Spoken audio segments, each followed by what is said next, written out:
presenting by Deep Music। नमस्कार दोस्तों, नए नए छत्तीसगढ़ी गाने सुनने और देखने के लिए हमारे दीप म्यूजिक चैनल को अभी सब्सक्राइब करें और बेल आइकॉन के बटन को क्लिक करें।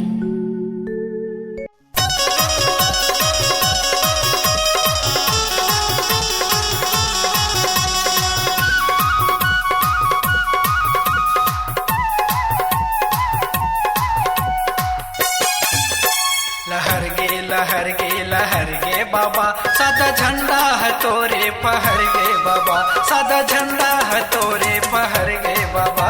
लहर गे बाबा, सादा झंडा है तोरे पहर गे बाबा, सादा झंडा है तोरे पहर गे बाबा। दिसंबर के जयंती मनाते हैं बाबा, दिसंबर के जयंती मनाते हैं बाबा। तह चिन्ह दिए गुरु बाबा सदा, तह चिन्ह दिए गुरु बाबा सदा। लहर गे बाबा, सादा झंडा है तोरे पहर गे बाबा, सादा झंडा है तोरे पहर गे बाबा।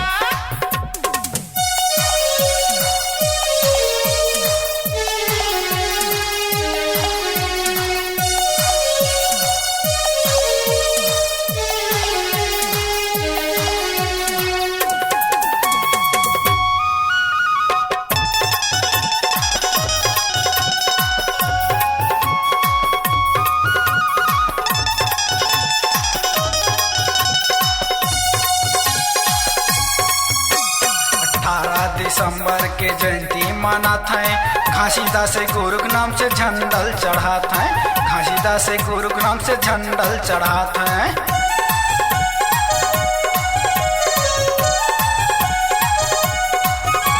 18 दिसंबर के जयंती मनात है, घासीदास गुरु नाम से झंडल चढ़ात है, घासीदास गुरु नाम से झंडल चढ़ात है।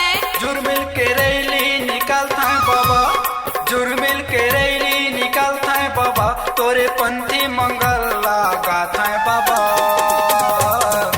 लहर गे बाबा, सादा झंडा है तोरे पहर गे बाबा, सादा झंडा है तोरे पहर गे बाबा।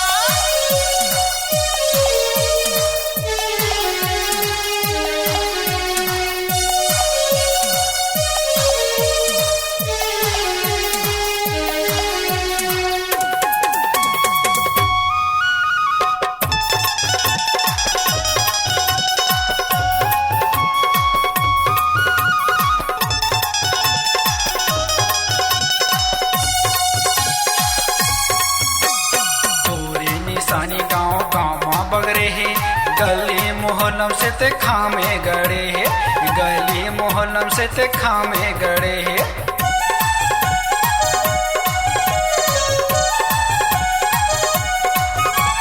तोरे निशानी गाँव गाँव बगरे है, गली मोहल्लम से ते खामे गड़े है, गली मोहल्लम से ते खामे गड़े है।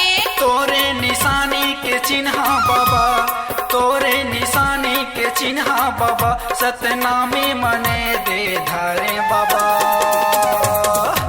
लहर गे बाबा, सादा झंडा है तोरे पहर गे बाबा, सादा झंडा है तोरे पहर गे बाबा। दिसंबर के जयंती मनाते हैं बाबा, दिसंबर के जयंती मनाते हैं बाबा। तह चिन्ह दिए गुरु बाबा सदा, तह चिन्ह दिए गुरु बाबा सदा।